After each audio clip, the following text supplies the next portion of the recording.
Are you ready for the weekend yet? We have events, news, and a guest for you to enjoy this Lake Life weekend.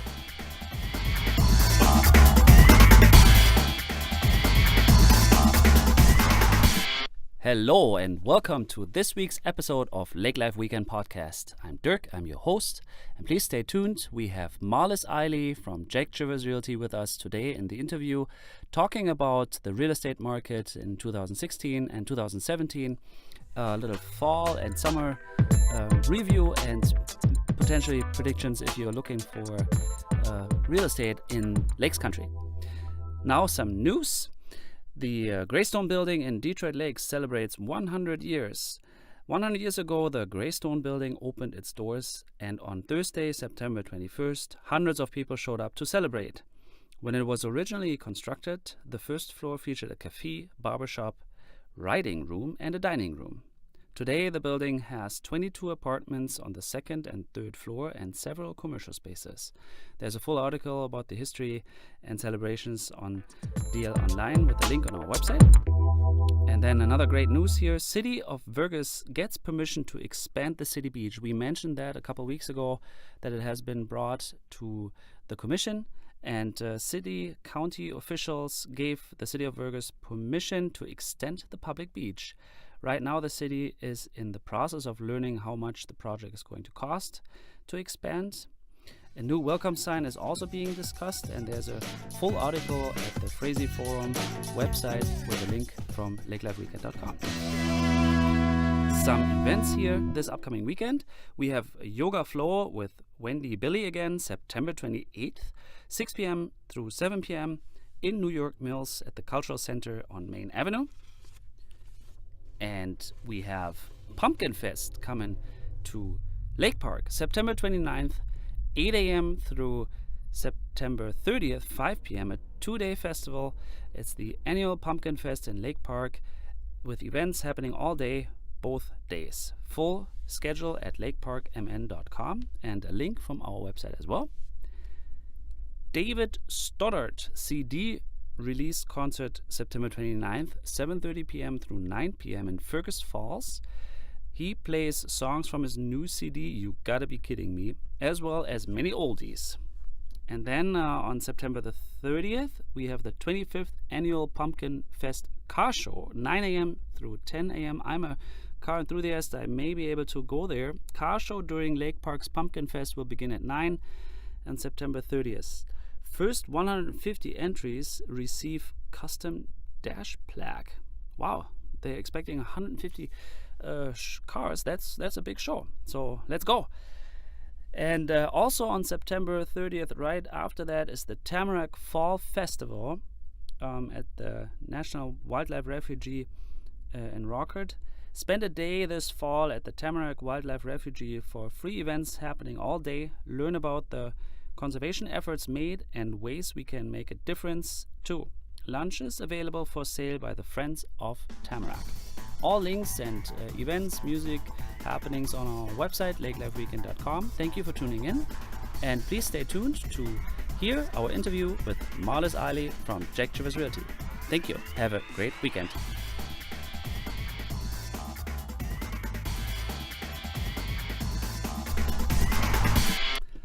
Hello, I'm sitting here with Marlys Ailie of Jack Chivers Realty, and she is a real estate sales agent in the area, one of the Jack Chivers experts, and we invited her to speak about the real estate market, how it has performed this spring and the summer, and now looking into fall, maybe how the behavior was, because we are always interested in real estate property. I have a feeling here, enjoying lake life. It's always about owning your own little peaceful property on the lake. And before Marlys talks about real estate, I was wondering what she has done before and where she is exactly from. So welcome, Marlys. Thank you, Dirk. Yeah, thank you for coming. And before you talk real estate, tell us a little bit more about yourself. Who's Marlys? All right. I am from Detroit Lakes, originally born and raised here. I went to school in both Detroit Lakes and Frazee. Oh, Frazee. Yeah. And big family. There's 10 of us. I'm a Seaburg from the area. Yeah. And so Seaburg, or sales is in our blood. That's true. But I started out in real estate about 20 years ago as an appraiser. And before that I was a homeschool stay-at-home mom. Oh. And we had an appraiser come to the house. And I said, what does it take to become an appraiser? Not asking for me, but I was asking for my husband, because he's in a real stressful, he's a tree trimmer. Yeah. And his body can only last so long, right? Sure. Okay. So I was asking about him, thinking that he's good with, he actually went to school to be a contractor. And so I thought maybe he could get into it. And she looked at me and she said, "Are you interested?" I said, No, I'm asking for Scott. And she kept pursuing. She would call. She was relentless that she wanted me to join her. So I promised her that I would job shadow her. So I took the summer and just job shadowed her. And I ended up really liking it. And she...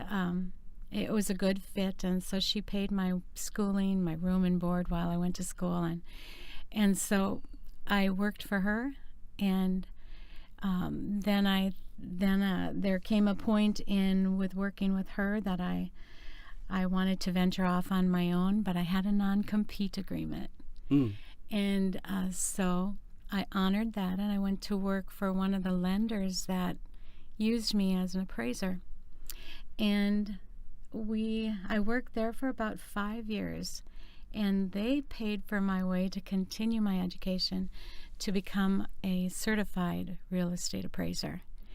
And they also allowed me to work at that on the side. So when that became more aggressive and I was making more money as that, then I was able to quit the loan processing job there. And I went into real estate appraisal on my own, working for the banks, the local banks, and from there it got to be lonely because I was a one-man. Wait. Okay. So you have almost practiced 20 years as in the appraiser role, right? And you must have seen unlimited amount of properties. I did, and mostly for some reason I ended up on the lakes. Mm-hmm. So I was able to appraise and be on most of the lakes and find out. As an appraiser, you have to research and data and cross every T and dot every I. So you really have to get involved with the property. And, excuse me. No problem. Okay. And so... so you have been on probably thousands. Thousands, yes. Yeah, in the area. And you have been in the market for 20 years. So yes. You have been there, what is it, 1995 then?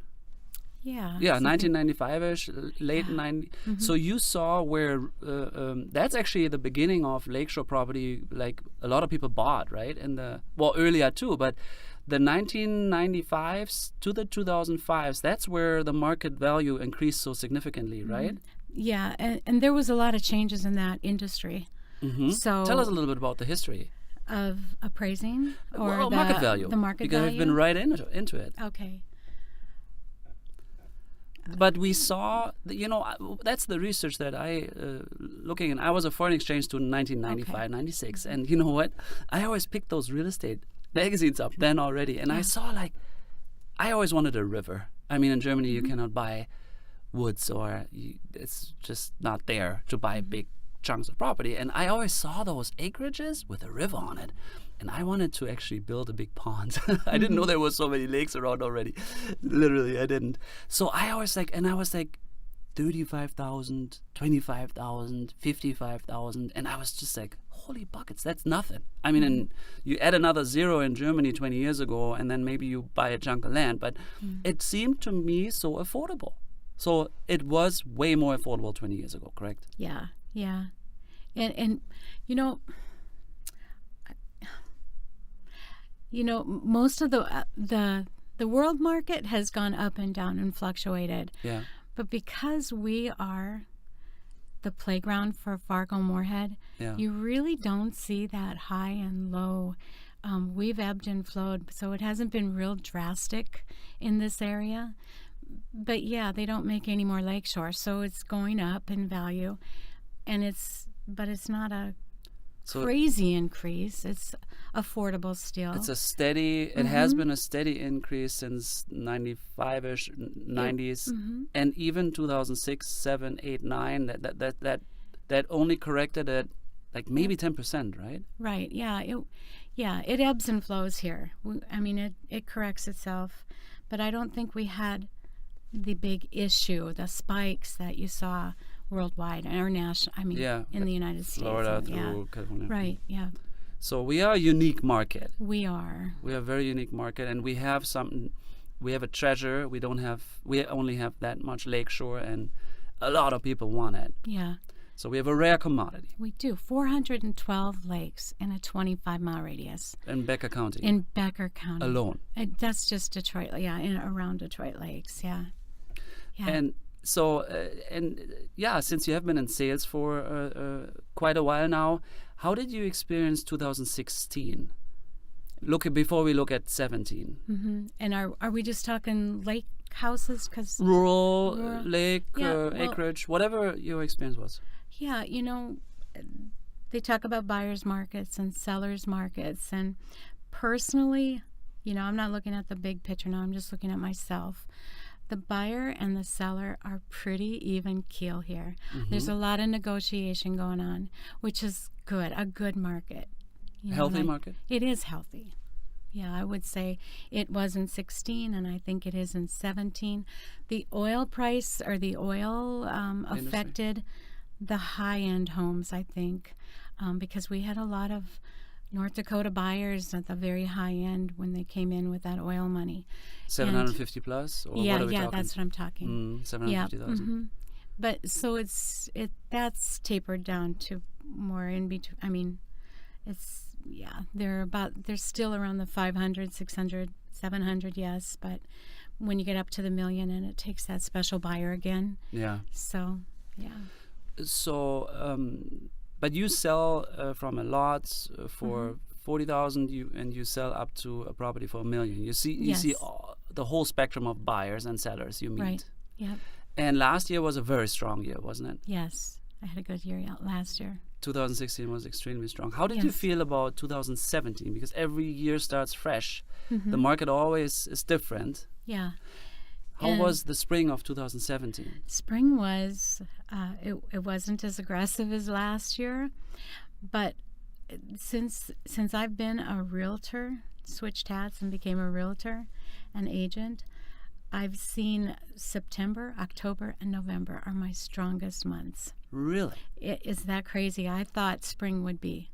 And this year, I would say the same, but I've got so many things that are up in the air, and they just haven't, they haven't felt right to make the commitment yet. So I'm looking forward to a very good fall, a strong fall. So everybody believes you are the most busy in spring. Yeah. So now is the time where you actually accelerate again. Yeah, and I can't explain that except that people want to be in for Thanksgiving, or maybe they've seen that they've had a really good summer and that they can go ahead and buy their lake home for next season. Or and I'm just talking lake home because that's what I deal with the most, but maybe in town it's their school season has started, and I don't have to rent anymore. I can get in at a pretty good price here, because there is some real good properties that are available in the city and in the rural. And the summers, is it that the summers actually everybody is in the water, on the water, and it totally slows down? Or is it the most busiest? Yeah, no, it's not the most busiest. I mean, we're busy on weekends showing property for those people that are in the area. But they're busy now. They've got friends, so they're going to go talk to their friends. And so, I think now things are settling down and they can feel confident to get that home for the next spring and to commit. To commit and get ready for spring. So do you see that there's new properties going available? So if you're talking buyers actually pull the trigger September going through November. Yeah. And how about sellers? Do they still think, no, we have to put it on the market in spring? Or do you see listings come up now too? Yeah, you know what? I'm just listing 2 this week. Oh, yeah. Yeah. And so, and that's their big question. Should I wait? Well, you can wait, but you may miss the opportunity to sell to somebody, Wants to get in before next year. Yeah. So, when is a good time to list? Any time is a good time to list, in my opinion, because we market very well at Jack Chivers Realty. And so we do, when things get slow, like the winter months, we market at trade shows and we go, we push, we advertise, we do a lot that it's really proactive for the seller. So yeah. That's good to know. Yeah. If you're looking, but the sellers, what you said, unique properties that always is like it's always the right time or it's always a good time. Do you feel that lakeshore property is like so different than a Fargo Moorhead home? Oh yeah. The lakeshore, you've got such a what kind of a lake do you want? There's three choices. You can have the natural environment lake.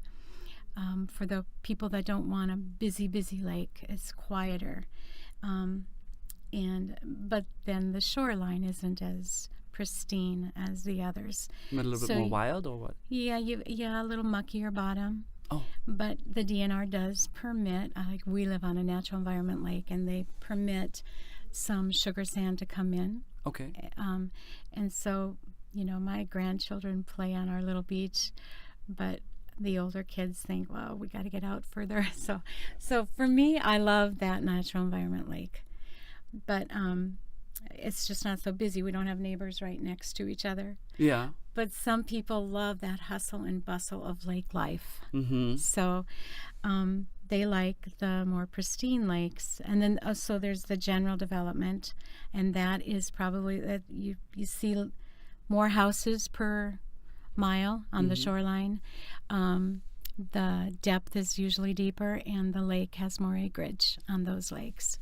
And then the motorboats, like at your the environmental lake, natural environmental. There's no motorboats, right? You can canoe, but you cannot put motorboats on it. Wrong. We have a pontoon. Oh. And we can use it just like anything else, but rather than going all over the lake, we do it like a figure 8 because it's so small. So small, yeah. But we use it. I didn't know. I thought you cannot have so you can have a motorized boat on each category. Well, yes. Okay. Yes, I'm wondering if the lake associations maybe have restrictions. Yeah, but we're the only ones on the lake, so we. Oh. The president. We can have motorboat. Yeah. Yeah. Okay. Understood.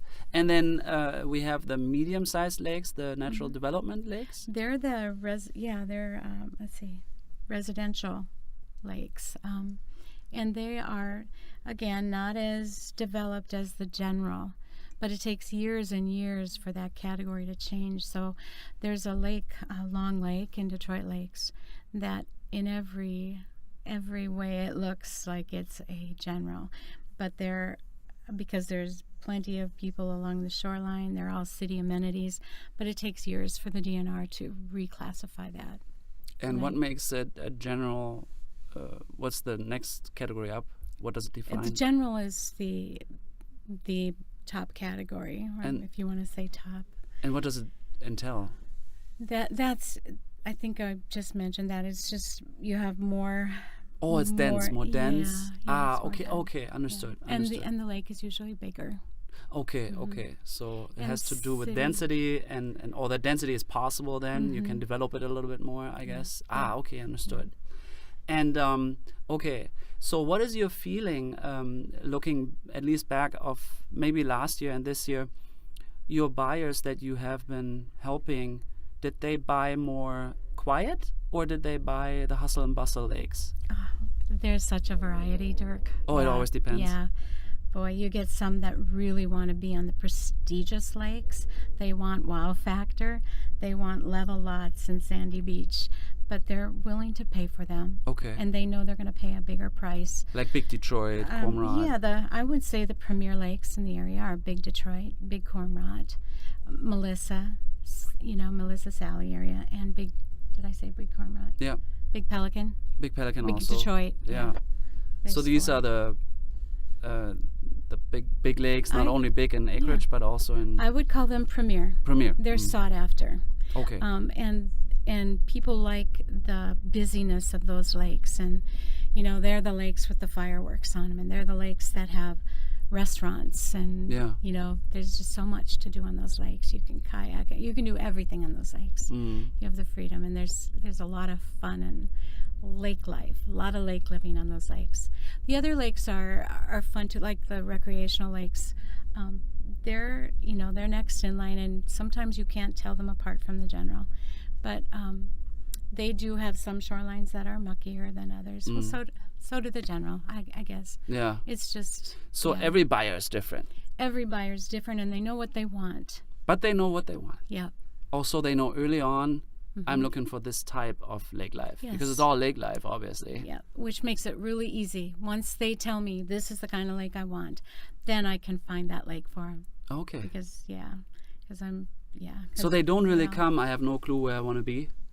Yes, they do that too. Oh, and sometimes. then they shop around, like, okay, what do I like? And they on their own will go visit the different lakes. There's Explore so many a little bit. Public accesses, yes, and they explore. And here's what I want, here's what I like, here's what I didn't like about that lake, here's what I like about this lake. Yeah. Do you enjoy working with customers? I do. I do. It drives you? It drives me, and I love putting that puzzle piece together, and I can see it in their face when they find that house. Finally, they walk in, they're just no know question. Mm-hmm.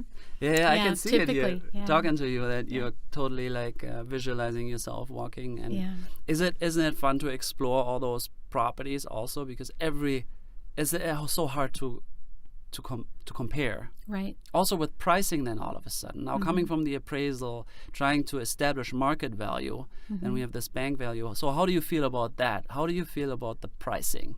Yeah, and I'm impressed with the realtors in our area. I really am, because they get it very close to what an appraiser would bring it in at. And I always wondered, how in the world do they do that without doing all the data and the research? But so I think I'm impressed with the area. So we have good agents in the area? Yeah, I do. And I think properties are priced very close. And of course, all real estate is negotiable. So just to play that game of, will you take this much? Or here's what I'm willing to pay. That's the fun part. And I think I can educate them on making that choice. I do a comparative market analysis for both the seller and the buyer, whichever one I'm representing, and then they can make an educated, okay, this is what my low, this is my high. Yeah, I can come down, or yeah, I can go up a little, So that's the fun of real estate. Everything is negotiable. And do you feel like when somebody, let's say, is asking 200, do most buyers just try to lowball? Is it natural that people say like, well, let's offer 150 at first? Does it go very deep? You know what I mean? Well, everyone likes a deal. So it's typical that they do try to negotiate. To lowball. I don't know if lowball or just negotiate. Okay. They want a good deal.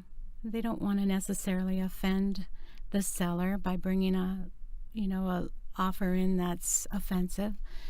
But then if they do, it's you can't blame them for trying. I think don't so too. Get if you don't ask. So, what are you willing to do? That's the beauty of real estate, is the power to negotiate, and it's a win-win for both of them. And I think it's very interesting in this market, as I watch it too. Some properties are advertised for, like, let's say 2 years. Mhm. It's not uncommon because they're all unique, right? I mean, Right. I love cars. I like to buy unique cars. Or if I own a unique car, I don't necessarily give it up for an unfair price just because it is so unique, because I know some value. So each lake has a certain value and a Mhm. uniqueness, but it's challenging to match it with the next family, the next buyer, to love it as much as the previous, right? Right?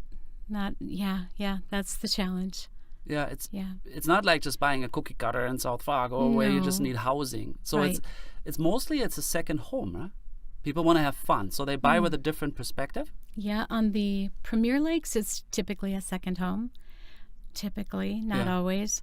But on the environmental and the residential, those are the year-round. The people want to live there forever. Yeah. Okay. Mm-hmm. Okay. And what's your ratio? How do you think? How many clients do you serve? More for the recreational, and then more for the premier residential first home.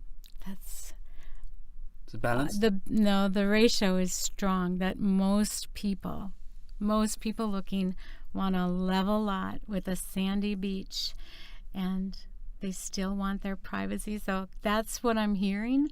But you can't have your cake and eat it too. You gotta compromise a little bit. But I think most people want the residential towards the general. Oh no, I'm sorry. I meant like they want to live there year round, or they want to kind of weekenders or residents. I'm sorry. Oh, okay. Well, yeah, and that varies too on the price range. Okay, you know. but you have touch. You're in touch with both. Yeah. You serve yes. both. Yeah. Yeah. Huh. Yeah. Yeah, and most people don't want that natural environment lake, but I would not trade you my lake for not one of the big lakes, because I love that peace and that quiet and the water, and you can hear the water, and you can hear the motorboats, you can hear the water. We're close to town. I just wouldn't. So there is people like me out there too looking for that private, Yeah, the quiet privacy. solitude Yeah. that the lake offers with all the waterfall and the nature. I like that a little bit more myself, but your advantage. You mentioned you have a large family, so you Right. bring your noise house-made, Right, yeah. where other people maybe need the noise around. I don't Yeah. know. Yeah, Yeah. yeah. I live on a smaller lake myself, Lake 7, with my son Harry, and I like the small. I mean, it's 254 acres or something. It's big enough for us, and we can canoe, and there's more boats on it. Actually, the past 2 years, which is fine. But wave boards, it's fun to watch them, but it's already busy enough for me in a way. But it's good. No, I like to visit the big Detroits. I'm not there yet. Yeah. I first of all, I cannot afford it, but Right, yeah. but I'm not there yet to live it. I like my little lake. It's very clean. I like the cleanness and the swimming. Harry's 8, 9. He just jumps in, and I like to swim. But I'm with you. And yeah, anything else, highlights or anything you want to point out, talking real estate? No? Looking maybe in the future, or the now, so you say encourage people who want to make a decision. There's properties coming available, so it's not, it's definitely a good idea to look around right now, keep your eyes open. Yeah, this is a real good time if you are looking on the general, any lake. This is a real good time to view it for a winter purchase. If you're thinking about that. There's, the Premier Lakes that I talked about, Pelican, Melissa, Big Detroit, and Big Cormorant. They sell all year round because you don't need to see that shoreline. They know that it's going to be Sugar Sand Beach. And there's images, I guess. Yeah, and it's desired. So they don't need that, viewing. But when you get on Lida and Lizzie's, some of those lake shores are pretty different. So now is a good time if you're in that area to look and see what that lake shore really looks like. Before it freezes up. Before it freezes up, yeah. Yeah. Well, people find you, I guess, jackchiversrealty.com. It's Marlys, and thank you very much for coming. Thanks, I think it Ray. was a good insight, and we're looking forward to stay in touch and hear more maybe next year on the real estate market. Thank you very much. Thank Have a you. good weekend. Thanks, you too. Thanks. Yeah, this was already our newest episode of the Lake Life Weekend podcast. We sure hope you enjoyed it.